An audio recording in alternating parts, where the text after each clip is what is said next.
ಕ್ಷೇತ್ರಸ್ವಾಮಿಯಾದ ಶ್ರೀಕೃಷ್ಣ ಪರಮಾತ್ಮನನ್ನು, ಪುರಾಣವನ್ನು ನಮಗೆ ಕೊಟ್ಟ ವೇದವ್ಯಾಸ ರೂಪವನ್ನು, ಪ್ರಾಣದೇವರನ್ನು ನಮಿಸಿ ಪರ್ಯಾಯ ಶ್ರೀಪಾದರನ್ನು ವಂದಿಸಿ ಪುರಾಣಗಳ ಅವಲೋಕನ ನಡೀತಾ ಉಂಟು. ಆ ಅವಲೋಕನದ ದಾರಿಯಲ್ಲಿ ಪದ್ಮಪುರಾಣದ ಚಿಂತನೆ ಇವತ್ತಿನಿಂದ ಆರಂಭ ಆಗ್ತದೆ. ಹಾಗಾಗಿ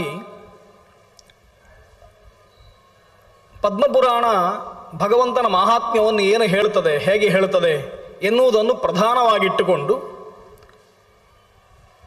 ಅದರಲ್ಲಿ ಬರುವ ಅಪೂರ್ವ ವಿಷಯಗಳನ್ನು ನನಗೆ ಯಾವುದನ್ನು ಹೆಕ್ಕಲಿಕ್ಕೆ ಸಾಧ್ಯ ಆಗಿದೆಯೋ ಅದನ್ನು ನಿಮ್ಮ ಮುಂದೆ ಇಡುವ ಪ್ರಯತ್ನ ಮಾಡ್ತೇನೆ. ಪುರಾಣಗಳ ಬಗ್ಗೆ ಎಲ್ಲ ಉಪನ್ಯಾಸಕಾರರು ಒಂದಷ್ಟು ವಿಷಯಗಳನ್ನು ಹೇಳಿದ್ದಾರೆ. ಸಾಮಾನ್ಯವಾಗಿ ಇಲ್ಲಿಯವರೆಗಿನ ಉಪನ್ಯಾಸದಲ್ಲಿ ಯಾವುದು ಬರಲಿಲ್ಲ ಅಂತ ನನಗನಿಸಿದೆಯೋ ಅದನ್ನು ಮಾತ್ರ ನಾನು ಹೇಳಿ ಹೆಚ್ಚು ಪುರಾಣದ ಬಗ್ಗೆ ಪೀಠಿಕೆಯನ್ನು ಹಾಕುವುದಿಲ್ಲ. ಆದರೆ ಪದ್ಮಪುರಾಣದ ಅಧ್ಯಯನಕ್ಕೆ, ಪದ್ಮಪುರಾಣದ ಅವಲೋಕನಕ್ಕೆ ಬೇಕಾಗುವಷ್ಟು ಪೂರ್ವ ಸಿದ್ಧತೆಗಳನ್ನು ಮಾಡಿಕೊಳ್ಳುವ ದೃಷ್ಟಿಯಿಂದ ಒಂದಿಷ್ಟು ಅಂಶಗಳನ್ನು ನಾನು ಹೇಳ್ತೇನೆ. ಪುರಾಣದ ಬಗ್ಗೆ ತುಂಬ ವಿಮರ್ಶೆ ಆಗಿದೆ, ಅನೇಕ ಕಾಲದಿಂದ ಆಗುತ್ತಾ ಬರ್ತಾ ಉಂಟು. ಅದು ಎಲ್ಲಿವರೆಗೆ ಬಂತು ಅಂತಂದರೆ, ಪುರಾಣಗಳು ಏಕೆ ಬೇಕು ಅಂತ, ಪುರಾಣಗಳು ಬೇಕೋ ಬೇಡೋ ಎನ್ನುವ ಅಲ್ಲಿಯವರೆಗೆ ಆ ವಿಚಾರಗಳು ಬಂದಿದ್ದಾವೆ.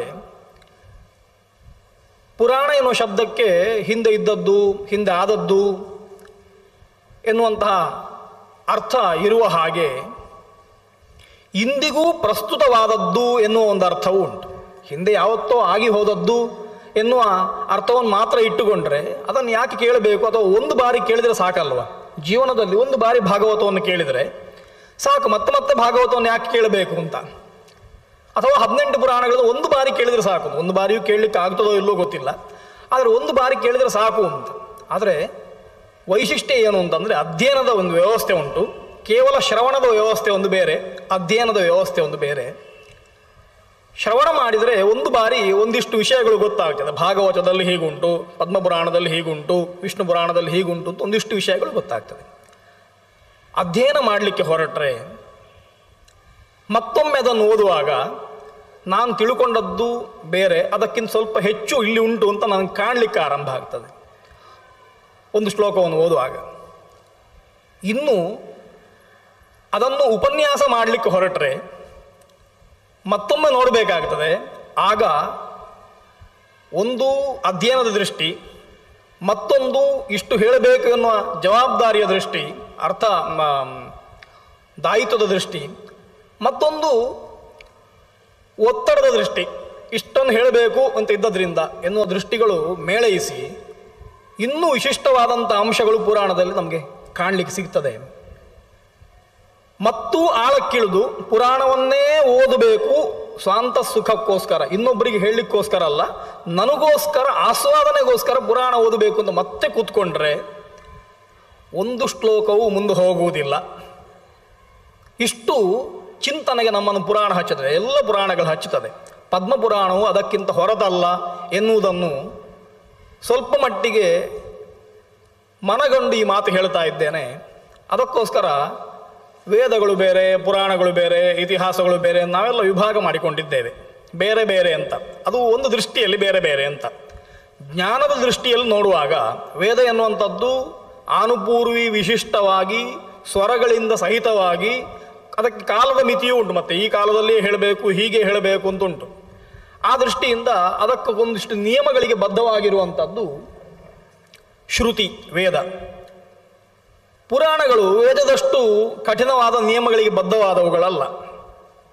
ಇತಿಹಾಸ ಅದು ಒಂದು ರೀತಿ, ಮಹಾಭಾರತ ರಾಮಾಯಣಗಳು ಒಂದು ರೀತಿ, ಕಾವ್ಯಗಳು ಮತ್ತೊಂದು ರೀತಿ, ಅವುಗಳನ್ನೆಲ್ಲ ಓದಿ ನಾವು ಬರೆದ ನಿಬಂಧಗಳಿದ್ದಾವಲ್ವ ಅದು ಮತ್ತೊಂದು ರೀತಿ ಅಂತ. ಹೀಗೆ ಒಂದೊಂದು ರೀತಿಯಲ್ಲಿ ನೋಡ್ತಾ ಬಂದರೆ ಬಿಗು ಸ್ವಲ್ಪ ಕಮ್ಮಿ ಆಗ್ತಾ ಬರುವ ಹಾಗೆ ಕಾಣ್ತದೆ. ವೇದಕ್ಕೆ ಇದ್ದಷ್ಟು ನಿಯಮಗಳು, ವೇದಕ್ಕೆ ಇದ್ದಷ್ಟು ನಿರ್ಬಂಧಗಳು ಉಳಿದವುಗಳಿಗೆ ಇಲ್ಲ ಅಂತ ನಮಗೆ ಗೊತ್ತಾಗುತ್ತಾ ಹೋಗ್ತದೆ. ಇದು ಒಂದು ದೃಷ್ಟಿಕೋನದಲ್ಲಿ ನಾವು ಅದನ್ನು ನೋಡುವಂಥದ್ದು. ಆದರೆ ಕೇವಲ ಜ್ಞಾನದ ದೃಷ್ಟಿಯಲ್ಲೇ ನೋಡಿದರೆ ವೇದ ಏನು ಹೇಳುತ್ತದೆ ಅದರ ಸಾರ, ಭಾರತ ಏನು ಹೇಳುತ್ತದೆ ಅದರ ಸಾರ, ಪುರಾಣ ಏನು ಹೇಳುತ್ತದೆ ಅದರ ಸಾರ, ಆಪ್ತವಾಕ್ಯ ನಮಗೆ ಬೇಕಾದವ, ನಿಷ್ಕಪಟಿಯಾದವ, ಪ್ರಾಮಾಣಿಕನಾದವ, ನನ್ನ ಅಭ್ಯುದಯವನ್ನು ಬಯಸುವ ಮಿತ್ರ ಏನು ಹೇಳ್ತಾನೆ ಅದರ ಸಾರ. ಆ ಮಾತು, ಆ ಶಬ್ದ, ವಾಕ್ಯ ಇದನ್ನು ಯಾವುದು ಇಟ್ಟುಕೊಳ್ಬೇಡಿ, ಕೇವಲ ಸಾರವನ್ನು ಮಾತ್ರ ಇಟ್ಟುಕೊಳ್ಳಿ. ಜಿಸ್ಟ್ ಎನ್ನುವಂಥದ್ದು ರಸವನ್ನು ಮಾತ್ರ ಇಟ್ಟುಕೊಳ್ಳಿ, ಆ ಸಾರ. ಹೆಂಡತಿ ಹೇಳುವ ಸಾರ, ಮಾತಿನ ಸಾರ. ಮಕ್ಕಳು ಅಪ್ಪ ಅಂತ ಗೌರವದಿಂದ ಹೇಳುವ ಮಾತಿನ ಸಾರ. ಇವುಗಳನ್ನೆಲ್ಲ ನೋಡಿದರೆ ಯಾವುದು ಸಾರಭೂತವಾಗಿ ಉಂಟು ಆ ಸಾರವನ್ನು ಪರೀಕ್ಷೆ ಮಾಡಿದರೆ ನಿಮಗೆ ಯಾವುದಕ್ಕೂ ಪೌರ್ವಾಪರ್ಯವನ್ನು ಹೇಳಲಿಕ್ಕೆ ಬರುವುದಿಲ್ಲ. ಇದು ಮೊದಲು, ಇದು ಆಮೇಲೆ, ಇದು ಹೆಚ್ಚು, ಇದು ಕಮ್ಮಿ ಅಂತ ಯಾವುದಕ್ಕೂ ಹೇಳಲಿಕ್ಕೆ ಬರುವುದಿಲ್ಲ. ಎಲ್ಲವೂ ಕೂಡ ಜ್ಞಾನ ಎನ್ನುವಂಥದ್ದು ಮಾತ್ರ ಆಗಿ ಉಳಿತದೆ. ಕೃಷ್ಣ ಗೀತೆಯಲ್ಲಿ ಹೇಳ್ತಾನಲ್ವಾ, ಸರ್ವಂ ಕರ್ಮಾಖಿಲಂ ಪಾರ್ಥ ಜ್ಞಾನೇ ಪರಿಸಮಾಪ್ಯತೆ ಅಂತ. ಎಲ್ಲ ಸಮಾಪ್ತಿಯಾಗುವುದು ಜ್ಞಾನದಲ್ಲಿ ಅಂತ. ನೀನು ಮಾಡುವಂಥ ಎಲ್ಲ ಕೆಲಸಗಳು, ಎಲ್ಲ ಕರ್ಮಗಳು ಜ್ಞಾನದಲ್ಲಿ ಸಮಾಪ್ತಿಯಾಗುತ್ತದೆ, ಜ್ಞಾನದಲ್ಲಿ ಕೊನೆಗೊಳ್ಳುತ್ತದೆ ಅಂತ ಕೃಷ್ಣ ಹೇಳ್ತಾನಲ್ವಾ. ಅದು ಈ ದೃಷ್ಟಿಯಲ್ಲಿ ನನಗೆ ಕಾಣುತ್ತದೆ. ಹಾಗಾಗಿ ನಮ್ಮ ತಿಳಿವು ಅಂತೇನುಂಟು, ನಮ್ಮ ಅನುಭವ ಮೇಳೈಸಿ ನಮ್ಮಲ್ಲಿ ಬುದ್ಧಿ ಮನಸ್ಸುಗಳು ಪಕ್ವವಾಗಿ ಒಳಗಿಂದ ನಮ್ಮ ಹೊಳಹು ಸೇರಿ ನಮಗೇ ಮಿಂಚಿದ ಅರ್ಥ ಸೇರಿ ನಮ್ಮಲ್ಲಿ ಏನು ಮಡುಗಟ್ಟುತ್ತದೆ ಜ್ಞಾನ. ಆ ಜ್ಞಾನ ಎನ್ನುವಂಥದ್ದು ಅದು ಎಲ್ಲದಕ್ಕಿಂತ ಮುಖ್ಯವಾಗಿ ನಮಗೆ ಕಾಣುತ್ತದೆ. ಅದು ಉಪಾದೇಯವಾಗುತ್ತದೆ. ಶಾಸ್ತ್ರ ಹೇಳ್ತದೆ, ಪುರಾಣ ಹೇಳ್ತದೆ, ಇಲ್ಲಿವರೆಗೆ ನೀವು ಬಂದರೆ ಇನ್ನೂ ಹೆಚ್ಚು ಮೇಲೆ ಹೋಗಬೇಕಾಗಿಲ್ಲ, ದೇವರು ಸಿಕ್ಕಿಬಿಡ್ತಾನೆ. ಈ ನಿರ್ಮಲವಾದ ಜ್ಞಾನ ಉಂಟಲ್ವ, ಅದನ್ನೇ ದೇವರು ಅಂತ ತಿಳಿಯಿರಿ, ಅಥವಾ ದೇವರು ಅದೇ ತಿಳಿಯಿರಿ. ದೇವರಂದ್ರೆ ಏನಂದ್ರೆ ಇಷ್ಟೇ, ನಮ್ಮ ತಿಳಿವು ಪಕ್ವ ಆಗಿ ಆಗಿ ಆಗಿ ಅದರಲ್ಲಿರುವ ಕಶ್ಮಲಗಳೆಲ್ಲ ಹೋಗಿ ನಮ್ಮ ತಿಳಿವು ನಿರ್ಮಲವಾಗ್ತದಲ್ವ, ಆಗ ಅದನ್ನು ದೇವರು ಅಂತ ತಿಳಿಯಿರಿ. ಅದು ನಮಗೊಂದು ತಿಳಿಲಿಕ್ಕೆ ದೇವರು ಅಂತ, ಮತ್ತೊಂದು ದೇವರನ್ನು ತಿಳಿಸಿಕೊಡ್ತದೆ. ಅಲ್ಲಿವರೆಗೆ ಅದು ದೇವರು. ಆಮೇಲೆ ಅದಕ್ಕಿಂತಲೂ ನಿರ್ಮಲವಾದ್ದು ಯಾವುದಾದ್ರೂ ಉಂಟೋ ಅಂತ ಆಲೋಚನೆ ಮಾಡಿದರೆ, ನನ್ನ ಜ್ಞಾನಕ್ಕಿಂತಲೂ ನಿರ್ಮಲವಾದ್ದು ಯಾವುದು ಅಂತ ಕೇಳಿದರೆ ಒಂದು ಆನಂದ. ಅದು ಯಾರು ಅಂದರೆ ಅದು ದೇವರು. ಹಾಗಾಗಿ ದೇವರು ಯಾರು, ದೇವರು ಹೇಗೆ ಅಂತ ಮತ್ತೆ ಮತ್ತೆ ಆಲೋಚನೆ ಮಾಡ್ತಾ ಮಾಡ್ತಾ ಮಾಡ್ತಾ ಹೋಗುವಾಗ ನಮ್ಮ ತಿಳಿವು ವಿಸ್ತಾರ ಆಗಬೇಕು. ಅದಕ್ಕೆ ಪುರಾಣ ಸಹಕಾರಿ. ಪುರಾಣವೂ ಸಹಕಾರಿಯಲ್ಲ, ಪುರಾಣ ಖಂಡಿತವಾಗಿ ಸಹಕಾರಿಯಾಗುತ್ತದೆ. ಎಲ್ಲ ಜ್ಞಾನದ ಶಾಖೆಗಳು ಅದಕ್ಕೆ ಸಹಕಾರಿಗಳಾಗ್ತದೆ. ಈ ದೃಷ್ಟಿಯಲ್ಲಿ ಪುರಾಣಕ್ಕೆ ಪ್ರಾಮಾಣ್ಯವನ್ನು ಹೇಳಬೇಕು ಅಂತ. ಪುರಾಣ ಬೇಕೋ ಬೇಡೋ ಅಂತ ಕೇಳುವವರಿಗೆ ಹೇಳುವಂಥದ್ದು, ಪುರಾಣ ಬೇಕು ಯಾಕೆ ಅಂತಂದರೆ ಯಾವುದೆಲ್ಲ ಬೇಕು ಅಂತ ನೀವು ಹೇಳ್ತೀರೋ ಅದೇ ಕಾರಣಕ್ಕೆ ನಮಗೆ ಪುರಾಣವು ಬೇಕು ಅಂತ. ಅದು ಭಗವಂತನನ್ನು ತೋರಿಸಿಕೊಡುತ್ತದೆ. ಆದ್ದರಿಂದ ಒಂದು ಮಾತುಂಟು, ವೇದೇ ರಾಮಾಯಣೇ ಚಯೋ ಪುರಾಣೇ ಭಾರತೇ ತಥಾ ಆದೌ ಅಂತೆ ಚ ಮಧ್ಯೆ ಚ ವಿಷ್ಣು ಸರ್ವತ್ರ ಗೀಯತೆ. ಭಗವಂತ ಎಲ್ಲ ಕಡೆಯಲ್ಲಿ ಸ್ತುತ್ಯನಾಗಿದ್ದಾನೆ, ಹೇಳಲ್ಪಟ್ಟಿದ್ದಾನೆ ಎಲ್ಲ ಜ್ಞಾನ ಶಾಖೆಗಳಲ್ಲಿ. ಹೇಗೆ ಅಂತಂದರೆ ಆದವು ಅಂತೆ ಚ ಮಧ್ಯೆ ಚ, ಮೊದಲಿಗೆ ಕೊನೆಗೆ ಮಧ್ಯದಲ್ಲಿ ಅಂತ ಹೇಳಿದ್ದು ಪೂರ್ಣವಾಗಿ ಅಂತ ಅರ್ಥ. ಪ್ರತಿಯೊಂದು ಪದದಲ್ಲಿ ಪ್ರತಿಯೊಂದು ಅಕ್ಷರದಲ್ಲಿ ಭಗವಂತ ವೇದ್ಯನಾಗಿದ್ದಾನೆ ಅದರಿಂದ. ಆದರೆ ಸಾಮಾನ್ಯವಾಗಿ ಶಾಲೀಪುಲಾಕ ನ್ಯಾಯ ಅಂತ ಒಂದುಂಟು. ಅನ್ನ ಬೆಂದಿದೋ ಅಂತ ನೋಡಲಿಕ್ಕೆ ಒಂದು ಅಗಳ ಅಕ್ಕಿಯನ್ನು ತೆಗೆದು ಹಿಚಿಕಿದ್ರೆ ಗೊತ್ತಾಗ್ತದೆ ಬೆಂದಿದೋ ಇಲ್ಲೋ ಅಂತ. ಆ ದೃಷ್ಟಿಯಲ್ಲಿ ಇಡೀ ಸಮಗ್ರ ವಾಂಗ್ಮಯ ಪ್ರಪಂಚದಲ್ಲಿ ಭಗವಂತ ಹೇಳಲ್ಪಟ್ಟಿದ್ದಾನೆ, ಅವನ ಮಾಹಾತ್ಮ್ಯ ಹೇಳಲ್ಪಟ್ಟಿದೆ ಅಂತ ಏನೋ ಮಾತುಂಟಲ್ವಾ. ಈ ಮಾತು ಸತ್ಯವೋ ಸುಳ್ಳು ಅಂತ ಸಂಶಯ ಬರ್ತದೆ ಕೆಲವು ಬಾರಿ. ಯಾಕೆ ಅಂತಂದರೆ ಪುರಾಣಗಳಲ್ಲಿಯೇ ಒಂದಷ್ಟು ಹಿರಣ್ಯಕಶಿಪುವಿನ ವಾಕ್ಯ ಬರ್ತದೆ. ನರಸಿಂಹಾವತಾರ ಪ್ರಸಂಗದಲ್ಲಿ ಹಿರಣ್ಯಕಶಿಪು ಭಗವಂತನಿಗೆ ಬೈಯುವ ಒಂದಷ್ಟು ಮಾತುಗಳು ಬರ್ತದೆ. ಅದರಲ್ಲಿ ಗೀಯತೆ ಅಂತಿಲ್ಲ, ದೇವರಿಗೆ ಅವ ಬೈತಾನೆ ಅಂತ. ಇಂಥ ಮಾತುಗಳೆಲ್ಲ ಬರ್ತದಲ್ವಾ ಅಂತ ಕೆಲವು ಬಾರಿ ಸಂಶಯ ಬರುವುದುಂಟು. ಆದರೆ ನಮ್ಮ ನಿರ್ಣಯ ಹೇಗೆ ಅಂತಂದರೆ, ಈ ಪೂರ್ವಪಕ್ಷ ಅಪರಪಕ್ಷಗಳನ್ನೆಲ್ಲ ಬದಿಗಿಟ್ಟರೆ ಒಟ್ಟು ತಾತ್ಪರ್ಯ ಯಾವುದು ಅದನ್ನು ನೋಡಿದರೆ ಭಗವಂತ ಎಲ್ಲ ಪುರಾಣಗಳಿಂದ ಎಲ್ಲ ವಾಕ್ಯಗಳಿಂದ ಅವ ಅಭಿಧೇಯನಾಗಿದ್ದಾನೆ, ಕೊಂಡಾಡಲ್ಪಟ್ಟಿದ್ದಾನೆ. ಎಲ್ಲ ಮಾತುಗಳು ಅವನನ್ನು ಹೇಳುತ್ತದೆ ಎನ್ನುವಲ್ಲಿಗೆ ನಾವು ಮುಟ್ಟಬೇಕು ಅಂತ. ಆ ದೃಷ್ಟಿಯಿಂದ ಎಲ್ಲ ಜ್ಞಾನ ಶಾಖೆಗಳಷ್ಟೇ ಪುರಾಣಕ್ಕೂ ಮಹತ್ವ ಉಂಟು ಅಂತ ಅದನ್ನು ಶಾಸ್ತ್ರಕಾರರೇ ಹೇಳ್ತಾರೆ. ಸ್ಕಾಂದ ಪುರಾಣ ವೇದವ್ಯಾಸರದನ್ನು ಹೇಳಿದ್ದಾರೆ. ನಮಗೆ ಪುರಾಣಗಳನ್ನು ಕೊಟ್ಟ ವೇದವ್ಯಾಸರೇ ನಮ್ಮ ಸಂಶಯವನ್ನು ನಿವೃತ್ತಿ ಮಾಡ್ತಾರೆ. ಅವರೊಂದು ಮಾತು ಹೇಳ್ತಾರೆ, ಎನ್ನ ದೃಷ್ಟಂ ಹಿ ವೇದೇಶು ತದ್ದೃಷ್ಟಂ ಸ್ಮೃತಿಭಿಃ ಕಿಲ ಉಭಾಭ್ಯಾಂ ಎನ್ನ ದೃಷ್ಟಂ ಚೇತ್ ತತ್ ಪುರಾಣೇಶು ಗೀಯತೆ. ವೇದಗಳಲ್ಲಿ ಸಾಮಾನ್ಯವಾಗಿ ಎಲ್ಲ ವಿಷಯಗಳಿದ್ದಾವೆ. ಅನಂತ ವೈ ವೇದ ನಾವು ಕರೀತೇವೆ. ವೇದಗಳು ಅನಂತವಾದದ್ದು. ಹಾಗಾಗಿ ಅವುಗಳಲ್ಲಿ ಯಾವುದು ಉಂಟು ಯಾವುದು ಇಲ್ಲ ಅಂತ ನಮಗೆ ಗೊತ್ತಿಲ್ಲ. ಸಮಗ್ರವಾದ ವೇದರಾಶಿಯನ್ನು ಕೈಯಲ್ಲಿ ಇಟ್ಕೊಳ್ಳಿಕ್ಕೆ ನಮಗೆ ಸಾಧ್ಯ ಆಗಲಿಲ್ಲ. ಒಂದು ಕಾಲಕ್ಕೆ ವೇದವ್ಯಾಸರೇ ಬಂದು ಅವುಗಳನ್ನು ಮತ್ತೆ 4 ಅಂತ ವಿಭಾಗ ಮಾಡಿ ನಮ್ಮ ಅಧ್ಯಯನಕ್ಕೆ ಅನುಕೂಲ ಮಾಡಿಕೊಟ್ರು. ಸಮಗ್ರವಾಗಿರುವ ವೇದವನ್ನು 4 ಅಂತ ವಿಭಾಗ ಮಾಡಿದ್ದು ನಮ್ಮ ಮೇಲಿನ ಕರುಣೆಯಿಂದ, ಅಥವಾ ವೇದಕ್ಕೊಂದು ವ್ಯವಸ್ಥೆ ಮಾಡಬೇಕು ಅಂತಲ್ಲ, ನಮಗೆ ಅಧ್ಯಯನಕ್ಕೆ ಅನುಕೂಲ ಆಗಲಿ ಅಂತ. ಎಲ್ಲಿವರೆಗೆ ಬಂತು ಅಂತಂದರೆ, ಒಂದು ಕಾಲದಲ್ಲಿ ಜ್ಞಾನ ಅಂತಂದರೆ ಪೂರ್ಣವಾದ ವೇದ ಅಧ್ಯಯನ ಮಾಡಬೇಕು ಅಂತ ಋಷಿಗಳಿಗಿದ್ದ ವ್ಯವಸ್ಥೆ.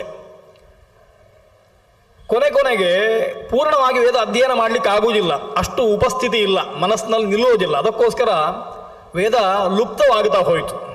ಪುರಾಣಗಳಿಗೆ ಕತೆ ಬರ್ತದಲ್ವಾ, ಸೋಮಾಸುರ ಬಂದ ವೇದವನ್ನು ಅಪಹಾರ ಮಾಡಿದ ಅಂತ. ಅಪಹಾರ ಮಾಡಿದ್ದು ಅಂತಂದರೆ ಪುಸ್ತಕವನ್ನು ಕದ್ದುಕೊಂಡು ಹೋದದಲ್ಲ, ಬೇರೆ ವಿಷಯಗಳನ್ನು ಜನರ ಮನಸ್ಸಿನಲ್ಲಿ ತುರುಕಿ ವೇದ ಮರೆತು ಹೋಗುವ ಹಾಗೆ ಮಾಡಿದ್ದು ಅಂತ. ಅದನ್ನು ಹಾಗೆ ಅರ್ಥೈಸಬೇಕು ಅಂತ. ಹಾಗೆ ಮರೆತು ಹೋದರೆ ಮತ್ತೆ ಪುನಃ ಅದನ್ನು ಸಂಗ್ರಹ ಮಾಡುವುದು ಹೇಗೆ, ಪುನಃ ಅದನ್ನು ಕಲಿಯುವುದು ಹೇಗೆ ಅಂತಂದರೆ ದೇವರೇ ಬರಬೇಕು ಉಪದೇಶ ಮಾಡಲಿಕ್ಕೆ ಅಂತ ಅರ್ಥ. ವ್ಯಾಸರೂಪದಿಂದ ಭಗವಂತ ಅವತಾರ ಮಾಡಿ ಸಮಗ್ರವಾದ ವೇದವನ್ನು ಒಂದು ಜನ್ಮದಲ್ಲಿ, ನಿಮ್ಮ 120 ವರ್ಷ ಪರಮಾಯುಷ್ಯದಲ್ಲಿ ಓದಲಿಕ್ಕಾಗುವುದಿಲ್ಲ. ನಮಗೆ ಇವತ್ತಷ್ಟು ಆಯುಷ್ಯ ಇಲ್ಲ, ನಾವು ತುಂಬ ಆಯುಷ್ಯವನ್ನು ಕಮ್ಮಿ ಮಾಡಿಕೊಂಡಿದ್ದೇವೆ ನಮ್ಮ ದಿನಚರಿಯಿಂದಾಗಿ. ಹಾಗಾಗಿ ಅಷ್ಟು ವರ್ಷ ಆಯುಷ್ಯ ಇಲ್ಲ. ಆ ಆಯುಷ್ಯದಲ್ಲಿ ನಿಮಗೆ ಅಧ್ಯಯನ ಮಾಡಬೇಕು ಅಂತಂದರೆ ಒಂದಿಷ್ಟು ಅಧ್ಯಯನ ಮಾಡಿ ಅಂತ ಅನಂತವಾದ ವೇದಗಳನ್ನು 4 ಆಗಿ ವಿಭಾಗ ಮಾಡಿ 4 ವೇದಗಳು ಅಂತ ಕೊಟ್ಟರು. ಕಾಲಕ್ರಮದಲ್ಲಿ ಆ 4 ವೇದವೂ ಕೂಡ ಲುಪ್ತವಾಯಿತು, ಎಷ್ಟೋ ಲುಪ್ತವಾಯಿತು. ಇವತ್ತು ನಮಗೆ 100 ಸಂಹಿತೆ, 121 ಸಂಹಿತೆಗಳಿರುವಂತಹ ಋಗ್ವೇದದಲ್ಲಿ 2 ಸಿಗ್ತದೆ, ಶಾಕಾಲ ಮತ್ತು ಭಾಷ್ಕಾಲ ಅಂತ 2 ಸಂಹಿತೆಗಳು ಸಿಗ್ತದೆ. ಲೆಕ್ಕ ಹಾಕಿ ಎಲ್ಲ ಹೋಯಿತು. ಸಾಮವೇದಕ್ಕೆ 1000 ಶಾಖೆ ಉಂಟು ಅಂತ ಪ್ರಸಿದ್ಧಿ ಉಂಟು. ಅದರಲ್ಲಿ 2-3 ಶಾಖೆಗಳು ಸಿಗ್ತದೆ. ಕೌತುಮ, ಜೈಮಿನೀಯ, ರಾಮಾಯಣೀಯ ಅಂತ 2-3 ಶಾಖೆಗಳು ಸಿಗ್ತದೆ 1000 ಶಾಖೆ ಇದ್ದ ಸಾಮದಲ್ಲಿ. ಹಾಗೆ ಯಜುರ್ವೇದವೂ ಇತ್ತು, ಅವುಗಳಲ್ಲಿ 2-3 ಪ್ರಧಾನವಾದ ಶುಕ್ಲ, ಕೃಷ್ಣ ಇತ್ಯಾದಿ ಗತಿಯಿಂದ 2-3 ಶಾಖೆಗಳು ಸಿಗ್ತದೆ, ಬಿಟ್ಟರೆ ಸಿಗೋದಿಲ್ಲ.